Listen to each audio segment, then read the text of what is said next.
श्री गणेशाय नमः। जय श्री राम जी। मैं सैलजा अपने चैनल पर आप सबका हार्दिक स्वागत करती हूँ। आशा करती हूँ आप सब स्वस्थ एवं प्रसन्न होंगे। श्री सीता रामाभ्याम नमः। अध्यात्म रामायण में आज अरण्यकांड के 5वें सर्ग की कथा है। कथा है शूर्पणखा को दंड, खर आदि राक्षसों का वध और शूर्पणखा का रावण के पास जाना। जय श्री हरि, जय श्री राम। तो कथा शुरू करते हैं। तस्मिन् काले महारण्ये राक्षसी कामरूपिणी विचचार महासत्वा जन स्थान निवासिनी।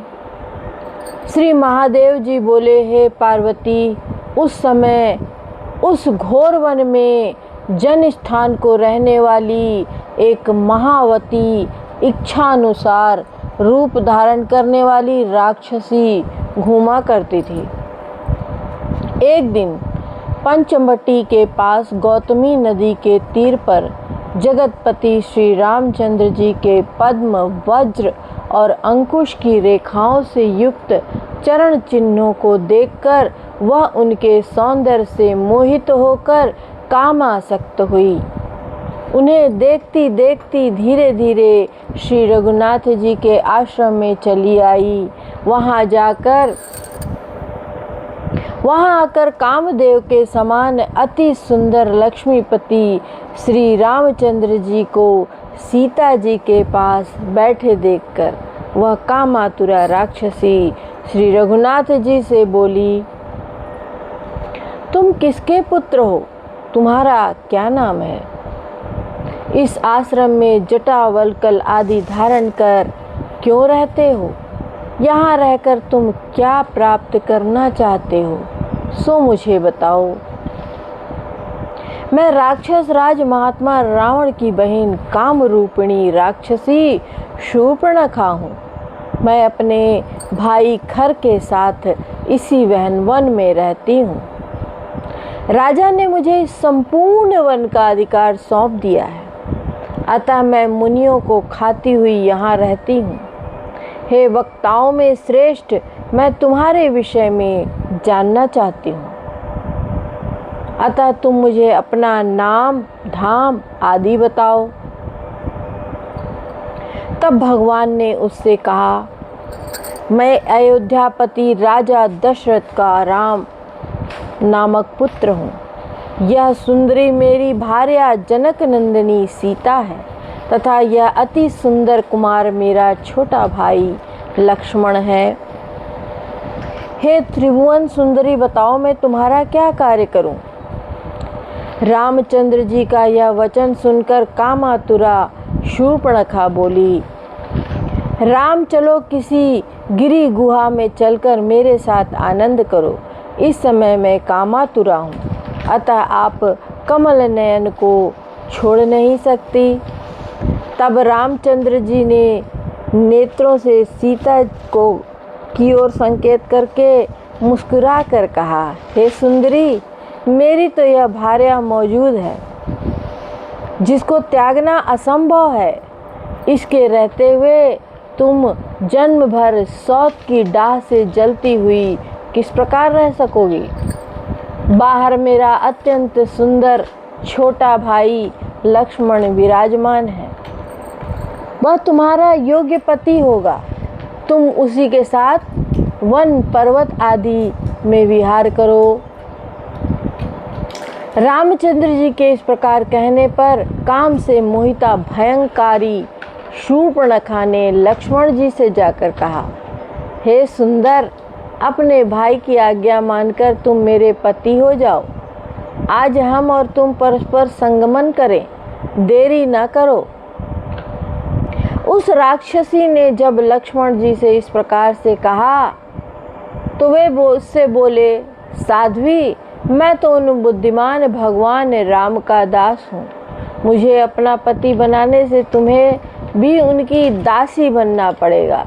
तुम्हारे लिए इससे अधिक दुख की और क्या बात होगी, तुम्हारा कल्याण हो, तुम उन्हीं के पास जाओ, वे महाराज सबके स्वामी हैं। यह सुनकर वह दुष्ट चिता राक्षसी फिर रघुनाथ जी के पास आई और क्रोधपूर्वक बोली, हे राम, तुम बड़े चंचल चित्त हो, मुझे क्यों इधर उधर घुमा रहे हो? मैं अभी तुम्हारे सामने ही इस सीता को खाए जाता हूँ। ऐसा कह वह विकट रूप धारण कर जानकी जी की ओर दौड़ी। तब लक्ष्मण जी ने रामचंद्र जी की आज्ञा से उसे पकड़कर बड़ी फुर्ती से खड्ग लेकर उसके नाक कान काट डाले। तदंतर वह घोर शब्द करती हुई रुधिर में लथपथ हो बड़ी शीघ्रता से जाकर रोती और कठोर शब्द करती खर के सामने गिर पड़ी। उसे देखकर तीक्ष्ण ध्वनि वाले खर ने कहा, यह क्या बात है? अरे मृत्यु के मुख में जाने वाले किस दुष्ट ने तेरी यह दशा की है? तू बतला तो सही, वह काल के समान भी बलि क्यों ना हो, मैं उसे क्षण भर में मार डालूंगा। तब राक्षसी शूर्पणखा ने उससे कहा, यहाँ सीता और लक्ष्मण के सहित राम दंडकारण्य को निर्भय करता हुआ गोदावरी के तट पर रहता है। उसी की प्रेरणा से उसके भाई लक्ष्मण ने मेरी यह गति की है। यदि तुम बड़े कुलीन और वीर हो तो उन दोनों शत्रुओं को मार डालो। तुम उन दोनों मदोन्मतों को खा जाओ और मैं उन दोनों का रुधिर पीऊंगी, नहीं तो मैं अपने प्राणों को छोड़कर यमलोक चली जाऊंगी। शूर्पणखा का यह कथन सुनकर खर क्रोध से परिपूर्ण हो तुरंत युद्ध के लिए चला और राम को मारने के लिए उसने बड़े पराक्रमी 14 सहस्त्र राक्षस उनके पास भेजे। खर, दूषण और त्रिशरा ये सभी नाना प्रकार के अस्त्र शस्त्र लेकर राम के पास आए। उनका कोलाहल सुन श्री रामचंद्र जी ने लक्ष्मण जी से कहा, लक्ष्मण देखो, बड़ा कोलाहल सुनाई देता है, सुनाई पड़ रहा है, मालूम होता है निश्चय ही राक्षस गण आ रहे हैं। अवश्य ही आज मेरे साथ उनका घोर युद्ध होगा। अतः हे महाबल, तुम सीता को लेकर किसी पर्वत की कंदरा में चले जाओ। आज मैं इन समस्त घोर रूप राक्षसों का वध करना चाहता हूँ। तुम्हें मेरी सौगंध है, इस विषय में तुम और कुछ न कहना। तब लक्ष्मण जी जो आज्ञा कहकर सीता जी को लेकर एक गिरी गुहा में चले गए। तब श्री रामचंद्र जी ने अपनी कमर कसी और कठोर धनुष और 2 अक्षय बाण वाले तरकस बांधकर युद्ध के लिए तैयार हो गए। तदंतर राक्षस गण वहां आए। वहां आकर राम के ऊपर नाना प्रकार के अस्त्र शास्त्र, पत्थर और वृक्षादि की वर्षा करने लगे। श्री रामचंद्र जी ने एक क्षण मात्र में लीला से ही उस अस्त्र शस्त्रादि को तिल तिल करके काट डाला। फिर सहस्त्रों बाणों से उन संपूर्ण राक्षसों को मारकर खर, दूषण और त्रिशरा को भी मार डाला। इस प्रकार रघुवंशियों में श्रेष्ठ श्री रामचंद्र जी ने आधे पहर में ही उन समस्त राक्षसों का संहार कर दिया। तब लक्ष्मण जी ने गुहा में से सीता जी को लाकर श्री रघुनाथ जी को सौंप दिया। उस समय संपूर्ण राक्षसों को मरे हुए देखकर वे बड़े विस्मित हुए।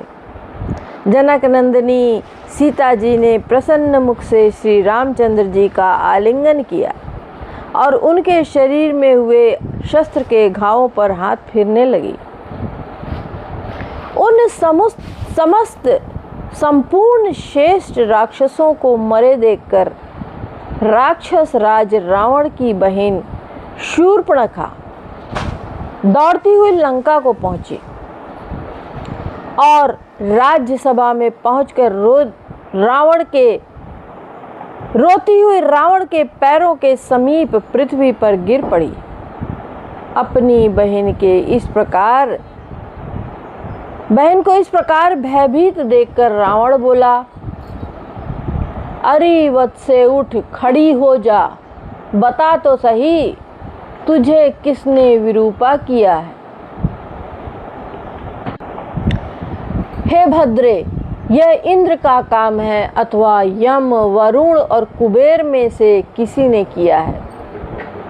बता, एक क्षण में ही मैं उसे भस्म कर डालूंगा।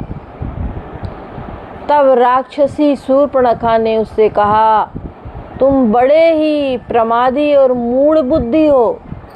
तुम मद्यपान में आसक्त, स्त्री के वशीभूत और सब विषयों में नपुंसक जैसे दिखाई पड़ते हो। तुम्हारे 4 खुफिया पुलिस रूप नेत्र नहीं है, फिर तुम राजा कैसे रह सकोगे। युद्ध में खर मारा गया तथा दूषण और तृष्णा आदि 14 सहस्त्र मुख्य राक्षसों को राक्षस शत्रु राम ने एक ही क्षण में मार डाला और सारे जनस्थान को मुनीश्वरों के लिए सर्वथा निर्भय कर दिया।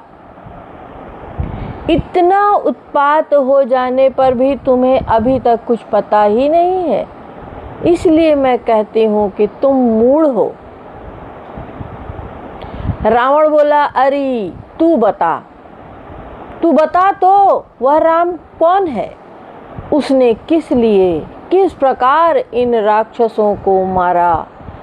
तू सब बात विस्तार पूर्वक कह, मैं उसका मूलोच्छेद कर डालूंगा। शूर्पणखा बोली, एक दिन जनस्थान से मैं गौतमी के किनारे जा रही थी। वहाँ पूर्व काल में मुनिजनों से सेवित एक पंचवटी नामक आश्रम है। उस आश्रम में मैंने जटावल्कल आदि से सुशोभित धनुर्बाणधारी कमल नयन शोभाधाम राम को देखा। उसका छोटा भाई लक्ष्मण भी उसी के समान रूपवान है तथा उसकी विशाल लोचना भाया भी रूप में साक्षात दूसरी लक्ष्मी जैसी ही है। हे राजन, देव, गंधर्व, नाग और मनुष्य आदि में से किसी की भी स्त्री ऐसी रूपवती न देखी है न सुनी है। वह शुभ लक्षणा अपनी कांति से संपूर्ण वन को प्रकाशित कर रही थी। हे अनघ, उसे तुम्हारी पत्नी बनाने के लिए मैंने लाने का प्रयत्न किया था। इसी से राम के भाई लक्ष्मण ने मेरी नाक काट डाली। फिर राम की प्रेरणा से महाबली लक्ष्मण ने मेरे कान भी काट लिए। तब मैं अत्यंत दुख से रोती हुई खर के पास गई। उसने भी अपने राक्षस सेनापतियों के साथ तुरंत जाकर राम से युद्ध ठाना, किंतु उस बलशाली राम ने एक क्षण में ही वे समस्त भीम विक्रम राक्षस नष्ट कर दिए। हे प्रभु, मुझे तो ऐसा मालूम होता है कि यदि राम के मन में आ जाए तो निसंदेह आधे निमेष में ही संपूर्ण त्रिलोकी को भस्म कर सकता है,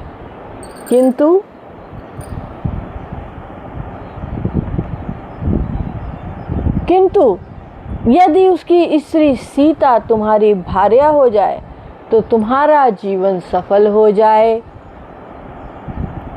अतः हे राजेंद्र, तुम ऐसा प्रयत्न करो जिससे संपूर्ण लोकों में एकमात्र सुंदरी कमल नयनी सीता तुम्हारी प्राण प्रिया हो जाए। हे प्रभु, तुम राम के सामने साक्षात न ठहर सकोगे, इसलिए उन रघुश्रेष्ठ को किसी प्रकार माया जाल से मोहित कर तुम उसे प्राप्त कर सकते हो। यह सुनकर राक्षस राज रावण ने सुंदर वाक्यों और दान मानादि से बहिन शूर्पणखा को धैर्य बंधाकर अपने अंतःपुर में प्रवेश किया। किंतु वहां चिंता के कारण उसे रात्रि को नींद नहीं आई। वह सोचने लगा, बड़े आश्चर्य की बात है, अकेले मनुष्य मात्र रघुवंशी राम ने बल वीर और साहस संपन्न मेरे भाई खर को सेना के सहित कैसे मार डाला।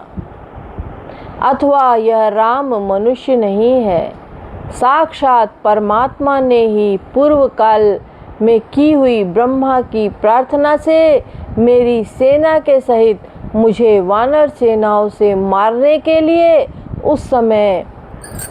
इस समय रघुवंश में मनुष्य रूप से अवतार लिया है। यदि परमात्मा द्वारा मैं मारा गया तब तो मैं बैकुंठ का राज्य भोगूंगा, नहीं तो चिरकाल पर्यंत राक्षसों का राज्य तो भोगूंगा ही। इसलिए मैं अवश्य राम के पास चलूंगा।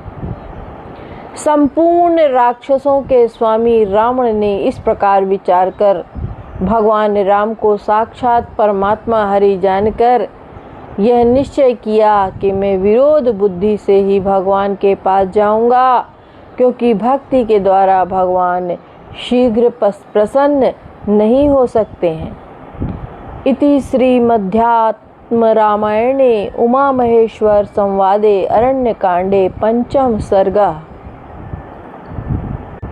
जय सिया राम जी।